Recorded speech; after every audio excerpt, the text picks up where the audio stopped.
여기가 400이에요. 여기가 850. 그 다음에 여기가 이제 700 정도. 이렇게 해도 얘 뚱뚱한 애가 이렇게 지나갈 수 있단 말이야, 얘하고 같이. 어? 난가?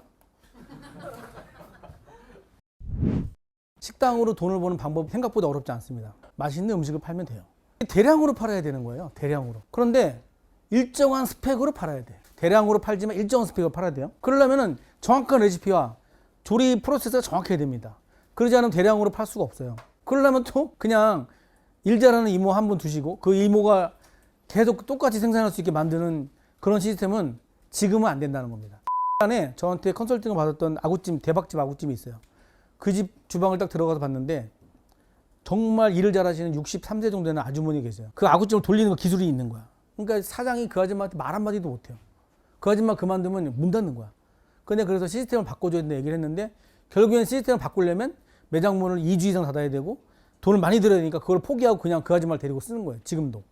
그런데 매출이 1년, 2년 지나면서 좀 줄고 있어요. 그거는 여러 가지 원인이 있겠지만 저는 그런 부분도 없지 않아 있다고 생각이 듭니다. 근데 시스템 중에 제일 중요한 게 결국에는 주방의 시스템이 되게 중요하다는 거예요. 그러려면 시스템 만들기 전에 주방을 설계를 해야 돼. 이 결과의 맨 마지막에 약간 나비 효과 같은 거거든요. 이게 따라가지 않으면 결국에 쭉 가서 이게 안 된다는 거예요. 결국에 이거 해야 되니까 이거. 주방의 배치, 그러니까 집게 배치에 의해서 이렇게 6가지로 나눠질 수가 있어요. 제가 나눈 겁니다. 그 설명을 해드릴게요. 자, 병렬형 주방은 이런 식입니다. 그냥 일반적인 주방, 작은 주방 형태예요. 여기 복도를 하나만 가지고 있는 거지. 여기 800이라고 표시되어 있죠. 요거는 지키셔야 돼요. 홀이 이만큼 있다 쳐봐요. 그런데 인테리어 업자한테 맡겨놓으면은 여기다가 인테리어 한 다음에 여기 뭐 대충 이 정도면 되죠? 이래요. 그런데 요게 700만 되잖아요. 엄청 괴로워. 1000이 넘잖아요. 아, 이게 넓어도 되나? 이 정도 약간 느낌이 있어. 1000이 되면 저 사람과 내가 이렇게 마주보고 지나갈 수 있어요. 850은 이렇게 지나가요. 700이 되면 이렇게 하고 지나가야 돼.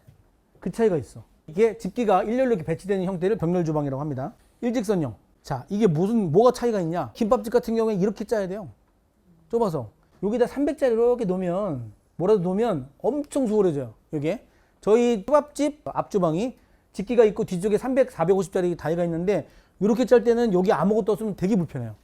근데 200이라도 뭔가 선반을 놔주면 이게 돌아서서 뭘 놓을 수 있기 때문에 요 일렬 이렇게 작은 식당들 9평, 10평 이하들은 이런 식으로 짜는 게 닷지로 짜는 게 훨씬 좋아요. 그리고 혼자 손님이 너무 많기 때문에 얘기했잖아. 일본 따라간다고. 이렇게 짜는 게 제일 효율적이에요. 여기서 바로 응대를 하는 거야.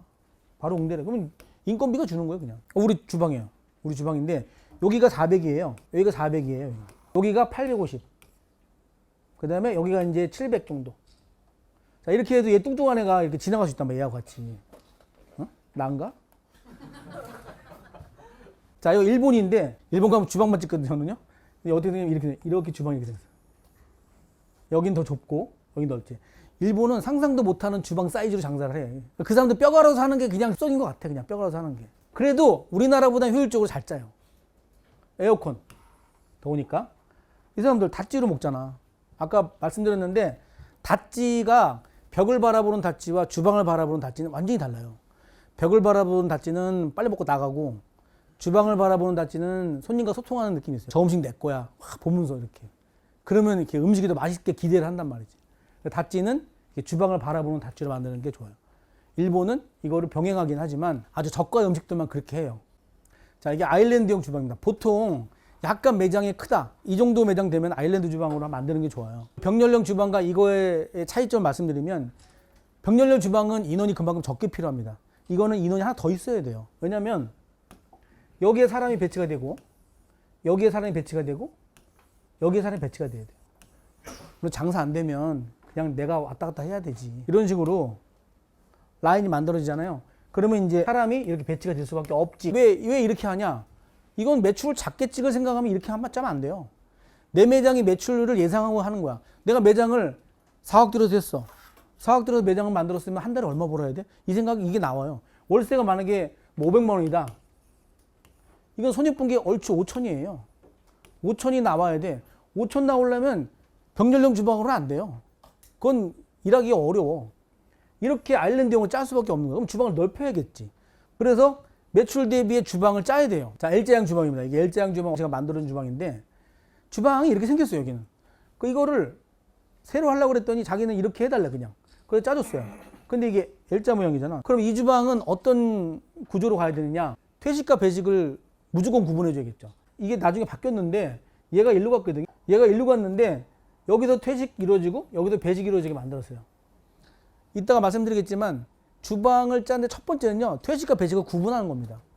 퇴직과 배직을 구분하지 않으면 거기가 혼란스러워져요. 그러면 어떤 점은 매출이 많을 때 그때 문제가 된단 말이에요. 퇴직과 배직을 구분하는 게 첫 번째예요. 디귿자형 주방 중에 이런 모양도 있어요. 요게 이제 애매한 게 뭐냐면 요 넓이가 아일랜드를 넣을 수 있는 주방이고 못 넣는 주방이 있어요. 못 넣는 주방에 억지로 넣으면 안 돼요. 차라리 여기를 줄여가지고 여기다 뭘 딴 걸 할 생각을 해야지. 기존에 있던 주방을 쓰면 이런 현상이 나타나거든요.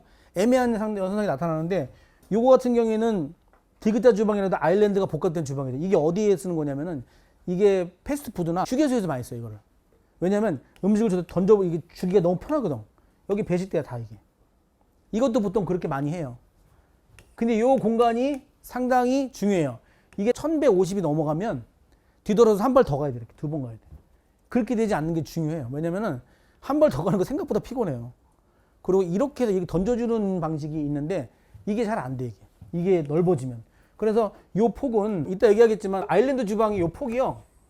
3600 정도가 기본이에요. 요거보다 내려가면 불편해, 되게. 3600도 최소 타이트. 자, 이게 그 주방 형태. 내가 말한 거. 이렇게. 얘도 패스트푸드점. 그러니까 이거 따라하면 돼. 큰 식당들은 요 구조가 좋아요. 왜냐면 엄청 빨라, 음식 빼는 속도가. 자, 닷지역입니다. 제가 조금만 백반집을 하나 해줬는데 매장이 17평인가? 그거밖에 안 돼요. 그래서 가장 효율적인 건 이렇게 짜야 된다. 그래서 닷지 형태로 짰는데 닷지는 일본을 제외하고 대부분 다 병렬형을 짤 수밖에 없어요. 이렇게. 근데 일본은 닷지 형태로 만들어도 아일랜드로 만들어요. 엄청 크게 만들어도 닷지를 선호하기 때문에 닷지 형태로 많이 만드는데 우리나라는 그거 선호하지 않아요. 생각보다 여기 앉는 거 싫어해요. 한국 사람들은. 둘이 와도 여기 앉는 거 싫어해요. 되게 분위기 있어 좋을 것 같잖아. 제가 다시마 1층을 3번 바꿔봤거든요. 맨 처음 닷지였다가 테이블 여기 테이블 이렇게 마주보게 만들었어요. 깨부시고 이걸 선호하긴 해. 그런데 모양이 너무 안 예뻐. 이게 오픈 주방은 또 이게 모양이 안 예뻐. 아예 크게 만들어가지고 스시바처럼 회전 스시처럼 이렇게 4명이 앉아가지고 이렇게 만들지 않은 이상 이 닷지에다가 이렇게 만들면은 별로예요. 식당을 만들고 싶으세요? 식당을 살리고 싶으세요? 식당을 바꾸고 싶으세요? 그럼 식당 성공회로 오세요. 식당을 성공시키는 곳 식당 성공회입니다. 자, 주방을 짤 때 순서를 말씀드릴게요. 식당의 설계를 시작할 때는 주방이 우선입니다. 왜 주방이 우선이냐면 이 폭을 결정해 줘야 돼요. 이 폭을. 이게 최소가 2400에서 2500이에요. 정렬형은 아일랜드 3600이고 잡아준 다음에 그 다음에 진행하는 거지. 이렇게 주방을 짜놓고 여기다 짜달라는 거야. 근데 이 주방에 이렇게 짜면 문제가 뭐냐면요. 손님이 일로 올라와서 이렇게 건너가야 되거든요. 일로. 근데 여기다 주방 이렇게 바짝 크게 만들어놨더니 공간이 1000 정도밖에 안 나오는 거야. 그럼 엄청 혼잡하다고. 왜냐면 셀프바가 여기 있는데 셀프바 가는 사람, 들어가는 사람, 서빙하는 사람 안 되지. 그래서 옆 폭을 정해줘야 된다는 거예요. 그 다음에 이 식기의 흐름대로 짜는 거예요. 자, 퇴직과 배식을 하라는 이유가 뭐냐면 식기 나갔어. 음식 배식 됐어. 손님 먹었어. 자, 퇴식 들어올 때 일로 들어가면 안 돼. 여기 이제 고깃집을 짜는데 이 집이 여기 부분이 되게 복잡했어요. 배식 일로 되고 퇴식 일로 됐었는데 제가 이렇게 짜서 여기로 퇴식돼서 들어가서 식기가 일로 들어가고 여기서 음식을 담아서 이렇게 나오는 방식으로 다시 짜줬단 말이에요. 식기가 흐르는 대로 짜주면 그렇게 문제가 별로 없어요. 배달과 포장을 반드시 고려하셔서 짜셔야 돼요. 김밥은요, 배달과 포장을, 배달은 모르겠어요. 근데 포장을 반드시 활성화시킬 생각을 하셔야 돼요. 근데 그 포장하는 게 손님이 막 먹다가 와서 포장해서 네 해가지고 그냥 띠 올려주고 가는 게 아니라 포장을 내가 주면 손님이 바로 가져갈 수 있는 어떤 시스템, 조금이라도 공간을 만들어주는 게 필요하다고. 컨설팅 하나 해준 그 건물에 1층에 있는 배달 창 그 구멍인데 여기다가 빵하고 샌드위치하고 커피를 넣어놓으면 배달기사가 단추를 누르고 가져가는 것 같아. 그런 시스템인 것 같아. 그러니까 이게 어플과 연결되어 있는 그런 시스템 같아요. 되게 고가의 시스템인데 아무튼 이렇게까지는 못 만들더라도 이게 매출에 어떤 큰 영향을 미친다니까요. 그 다음에 환기 시스템은 여러분들 건강과 직결되는 문제예요. 식당 하다 죽은 사람 많이 봐가지고 일본이 희한하게 연기 마시는 걸 좋아하는 것 같아. 그냥 연기가 사방에 퍼져도 그냥 거기서 막 구워 먹어. 이 할아버지가 이 꼬치를 구워주는데 여기서 연기가 어마어마하게 나요. 물론 우리 쪽엔 많이 오진 않는데 이런 연기를 마시면서 장사를 하는 거야. 유명한 간장게장집이에요. 여기가 사진이 안 보여서 그렇지만 여기에 계단이 이렇게 있어. 그래서 퇴식을 하면 계단을 데리고 가져와. 언제나 빼서 들고서 계단으로 올라가. 이 구조를 반드시 바꾸지 않으면 여기 일이 안 된다. 주방은 겁나 넓어요. 근데 이런 구조를 맨 처음에 만든 게 잘못이지. 아니면 진짜 힘들더라도 어떻게든 여기 더메이트를 만들면 돼. 더메이트를 만들어서 이 집어넣으면 50cm 내려오는 거지만 내려오면 여기서 빼서 하는 방식이 이어야 돼. 그러지 않고는 여기는 개선이 안 돼요. 여러분들 나중에 주방 짜실 때 이 부분은 상당히 중요한 부분입니다. 자, 여기 주방의 가벽입니다. 여기가 가벽 배식구지. 배식구와 이 라인을 맞추는 게 엄청 중요해요. 라인을 맞춘다는 게 높이를 맞추는 높이. 여기와 여기가 이렇게 일자가 안 되면 여기로 줄 때 들던지 아니면 여기다 걸쳐놓고 여기서 내려주던지 이 문제가 생긴다고. 근데 이게 하루에 100번도 아니야. 500번 막 이래. 이거는 꼭 맞춰야 돼. 꼭. 근데 생각보다 저렇게 구조를 만들기가 생각보다 쉽지 않아. 왜냐면 주방업체와 인테리어 업체가 같이 이거를 조율해 맞춰야 돼. 이거는 주방이 2평밖에 안 되는데 3평인가? 근데 주방 안에만 거의 한 8천만 원 들어간 주방이에요. 이렇게 좁은 주방을 짤 때 특히 우선순위가 되게 중요해. 여기는 어쩔 수 없이 전기온수기를 넣는데 사실은 전기온수기는 식당에 쓰면 안 돼요. 이런 주방일수록 어쨌든 우선순위에 대한 생각을 하셔야 돼요. 집기의 우선순위. 이 집기가 더 필요한가 저 집기가 더 필요한가. 버릴 건 버려야 되니까 못 쓰는 건 못 쓰는 거예요. 여기 우리 식당이에요. 앞바닥인데 이게 숨은 그림 찾기야. 다른 점은 여기 있잖아. 여기에는 셀프바가 있고 원래 이게 셀프바였는데 생선 포장이 많이 나가가지고 여기다 생선 포장 넣고 여기다 셀프바를 옮겼어요. 이쪽에다가. 원래 아니 이게 비포예요. 원래 이게 테이블이 있었어요. 테이블을 빼고 얘를 집어넣었어. 왜냐면 좀 더 생선을 많이 팔자고. 테이블을 뺄 정도로 중요한 문제였어요. 왜냐면 여기서 나오는 수익이 한 테이블 수익보다 높았거든. 그래서 테이블 회전수가 중요하냐 테이블 개수가 중요하냐는 잘 생각해 보셔야 돼요. 이거는 업주가 결정해야 될 문제야. 회전율이 원활해야 매출이 더 올라간다 생각하는데 이렇게 많은 테이블에서는 한 테이블이 상관이 없지만 작은 식당 20평 이상 이하로 작은 식당들은 테이블 개수도 회전율만큼 중요해요. 그러니까 그 부분은 업주가 좀 결정해야 될 문제야. 영업장에 따라 달려요. 환경에 따라서. 자, 아까 말씀드린 그 크기입니다. 일자형 주방은 이 주방 폭이 2400에서 2600을 확보하는 게 좋아요. 그래야 여기가 800에서 1100까지 나와요. 1100이 넘어가면 한 발 더 움직인다. 그래서 800에서 1100 사이에 동선을 짜주는 게 제일 중요하다. 그럼 여기서 2300 되면 안 돼요? 되게 피곤해요. 그러니까 최대한 2400이 마지막이야. 왜 그러냐면 이게 보통 750? 이것도 냉장고 700 정도 돼요. 1450이잖아. 그러면 1000이야. 1000이면 굉장히 원활한 편이야. 그런데 바빠지면 이런 데 뭘 놓게 돼.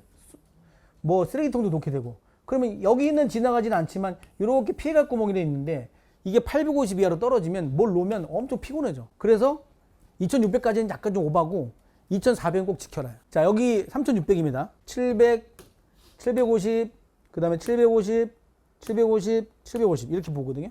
그렇기 때문에 최소 폭은 3600 정도 나와야 주방을 짤 때 원활하다. 이 부분이 사실은 조금 잘 고려해야 돼요. 주방을 짤 때 제일 문제가 되는 부분이 이 부분들이에요.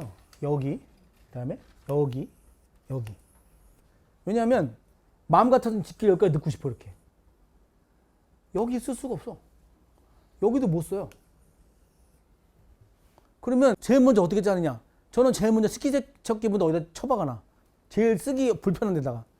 이거를 처박아 놓고 생각을 해 먼저 일단. 근데 이게 잘 마음에 안 든다. 안 좋다. 그러면 이제 빼내긴 하지. 그런데 식기세척기가 제일 먼저 안으로 들어가는 게 제일 편하네요. 제가 이제 쓰고 있는 책이 이제 블랙존이라고 이거를 명명해 놨는데 이 자리들이 항상 문제가 돼. 이 자리들이. 이 자리들을 잘 활용하는 것이 주방을 가장 효율적으로 쓰는 거예요. 거기에 선두주자가 이 식기세척기. 그래서 이렇게 3600 블랙존 얘기했죠. 이 부분이 생각보다 심각하다. 이렇게 들어가면 못 쓴다.